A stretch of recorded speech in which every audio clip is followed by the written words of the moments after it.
तुमरुका जी चंचुला देवी से कह रहे हैं, चंचुला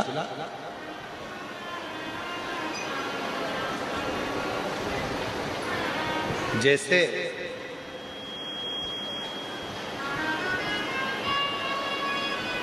गंगा के तट पर पड़ी हुई बालू रेत, गंगा के तट पर पड़ी हुई बालू रेत का एक कण उठा लो, उस कण के बराबर गंगा का यदि एक अंश जल उस कण के बराबर भी हमारे मुख में चले जाता है तो संसार का कोई मनुष्य कितना भी पापी क्यों ना हो, वो फिर जन्म नहीं लेता, वो परमात्मा का हो जाता है।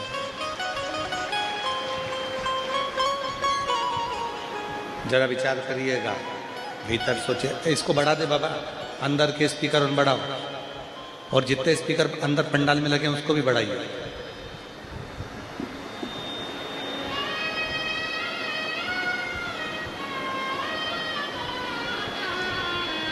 गंगा के तट पर जो बालू रेत पड़ी हुई है और गंगा के तट पर पड़ी हुई बालू रेत का एक कण आप उठा लीजिए, बस अब मत कर कुछ भी उसमें। गंगा के तट पर पड़ी हुई बालू रेत का एक कण उठा लो, उस कण के बराबर गंगा का जल यदि हमारे मुख में गया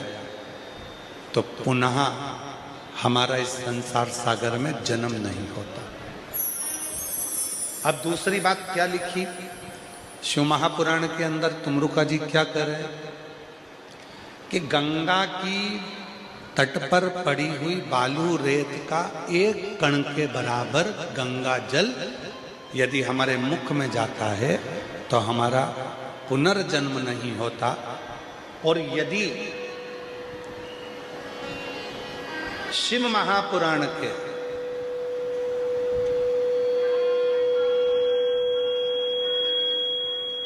शिव महापुराण के एक अंश को भी संसार का मनुष्य अपने शरीर को धारण करने के बाद, मानव देह धारण करने के बाद मात्र एक अंश, 3 घंटा भी जाने दो, 1.5 घंटा भी जाने दो, आधा घंटा भी जाने दो, 15 मिनट भी जाने दो, 10 मिनट भी जाने दो, 5 मिनट भी जाने दो, 1 मिनट भी जाने दो, 1 मिनट का भी आधा जाने दो, और आधे का भी आधा जाने दो, और उसका भी आधा जाने दो, और उसके बाद जो एक अंश बच जाए, उस एक अंश में शिव महापुराण कथा के पंडाल में बैठकर कान में श्रवण में अगर एक शब्द भी पहुंच जाए तो वो जीव फिर जन्म ना लेकर शंकर का ही धाम में हमेशा हमेशा के लिए निवास कर, वो शिव के धाम में निवास करने लगा। वो भगवान शंकर का सेवक बनकर, भगवान शंकर का अपना बनकर, हमको भी ये बात बहुत बहुत अंदर से थोड़ी सी, हम जब शिव महापुराण की कथा को बार बार हम पढ़ते हैं, अध्ययन करते हैं, तो मन में प्रश्न खड़ा होता है। आप लोगों को होता है कि नहीं होता वो हम नहीं जानते, पर कई बार हमारे मन में प्रश्न आता है कि चंचुला देवी जिसका पति बिंदु चोर था, चोरी करता था, बिंदु वैश्यावृत्ति भी करता था, पर स्त्री का गमन करता था, दूसरी स्त्री के चक्कर में था, बिंदु जुआ भी खेलता था, बिंदु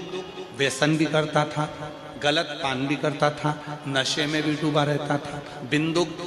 पर स्त्री का संग करता था, बिंदु चोरी भी करता था, दुनिया का जितना जितना बेकार काम है सारा वो बिंदु करता था।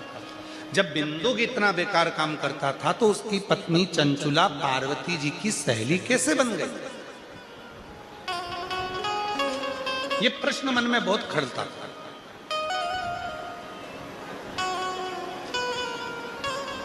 ये मन में ये प्रश्न बार बार आता था कि चंचुला देवी पार्वती जी की सहेली कैसे बन गई, सखी कैसे बन गई, कैलाश पर जाकर कैसे बैठ गई? तब 2 दिन से हम इस प्रश्न के उत्तर को ढूंढने का, अपने मन में आए हुए प्रश्न को ढूंढने का प्रयास कर रहे थे उत्तर को। तब जाकर आज मत्स्य पुराण में इसका उत्तर मिला। और मत्स्य पुराण में ये उत्तर मिला कि गंगा जी के तट पर पड़ी हुई बालू रेत का एक कण उठा लो और उस कण के बराबर यदि गंगा जल मुख में चले जाए तो फिर वापिस संसार में जन्म नहीं होता। और दूसरी बात लिखा कि कहीं शंकर के नाम को, शिव के मंत्र को या शंकर की कथा को एक अंश श्रवण कर ले तो वो जन्म तो नहीं लेगा पर शंकर का परम भक्त होकर उसी के धाम में निवास करने लगेगा। ये प्रश्न मन में ना जाने, हम तो कहेंगे दुधनाल गांव की भूमि में कुछ ऐसा प्रताप है, दुधनाल गांव की भूमि में कुछ ऐसा प्रताप है कि यहाँ कथा कहीं ना कहीं से ऐसी प्रश्न भी अपने मन में आता है और उसका उत्तर भी अपने आप भगवान निकाल देते। बहुत दिन से मन में प्रश्न था कि चंचुला देवी ने ऐसा कौन सा पुण्य करा। तब समझ में आया कि चंचुला पहुंची थी काशी अपने पति के मरने के बाद।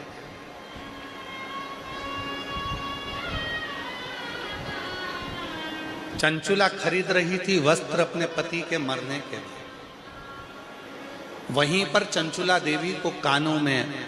कहीं पर कोई ब्राह्मण शिव पुराण की कथा कर रहा होगा। चंचुला देवी के कानों में एक क्षण की वो पुराण चली गई, एक क्षण की कानों में। और चंचुला गंगा जी के जल से बाहर निकली,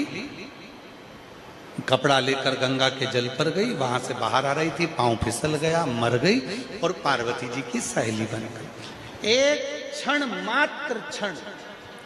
एक क्षण।